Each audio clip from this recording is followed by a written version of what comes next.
Well, this is the Smith Everest 36mm.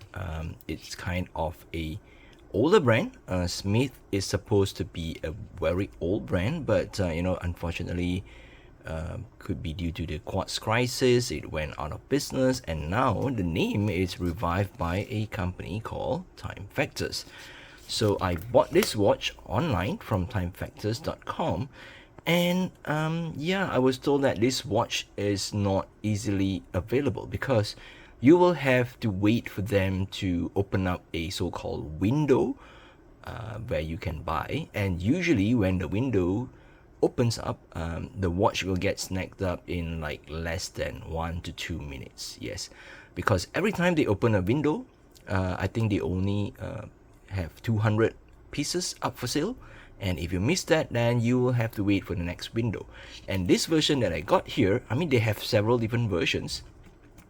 This version that I got here is with the so-called Gilt dial, meaning that the hands and the markers are gold in color.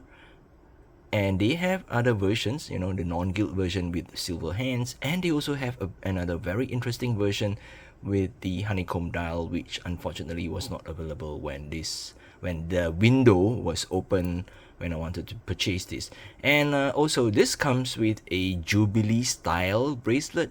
There are versions that comes with the oyster style bracelet, and they also sell oyster style bracelet if you want to, but again, yes, you have to wait for the window to open before you can buy them. So yeah, it's not that easily available. And one of the reasons that prompted me to get this was because I've always wanted to get my hands on the Rolex Explorer 1 36mm.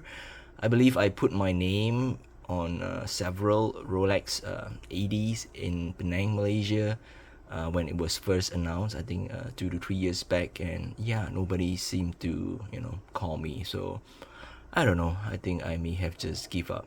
And the other reasons that prompted me to get this was we had a watch gathering before Christmas. I think now when I'm filming this is still before Christmas, and yeah, one of the watch buddies, they have this Smith Everest with the what do you call, the honeycomb dial, and I got a chance to play with it for some time, and I feel that yeah, it's a nice watch. So that is why I went to timefactor.com, look at the window, and it was open, and I just click, and I somehow managed to get my hands on one. So if you're really interested, I don't think it's hard. It's really that hard. It's way easier than to wait for Rolex to call you. So just be patient, wait for the window to open, and just buy the watch. And again, this was shipped directly from UK, from the UK to Malaysia. So again, I have to pay taxes and all that. Well, unfortunately, they ship using UPS, which is not that great when it comes to service. I mean, UPS service, I usually prefer dealing with DHL. But yeah, this is where I am, and you can see there is this Mount Everest. So there's kind of a debate, which watch made it up to the peak first. Was it the Rolex Explorer 1?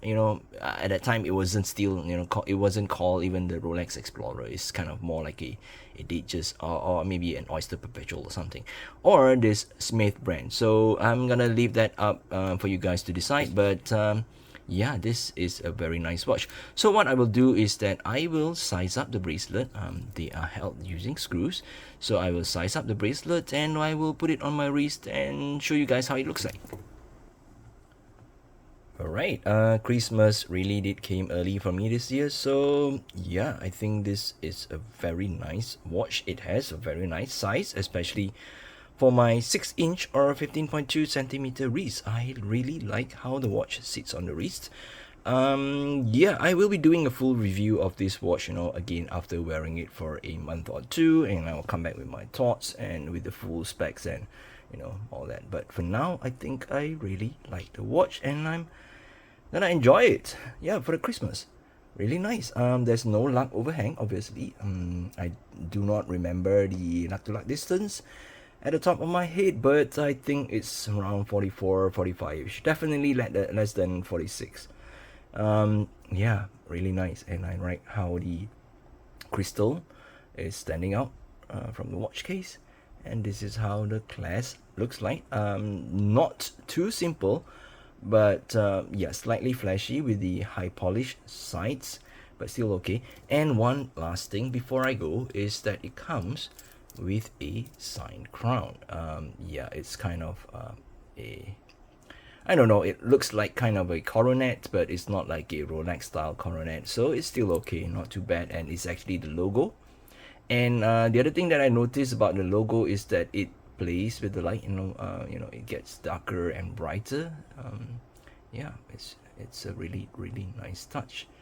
All right, till then, I'll catch you guys in the next video. And if you want to know more about the watch, please subscribe to the channel. It really helps me a lot. And take care, stay safe, bye bye.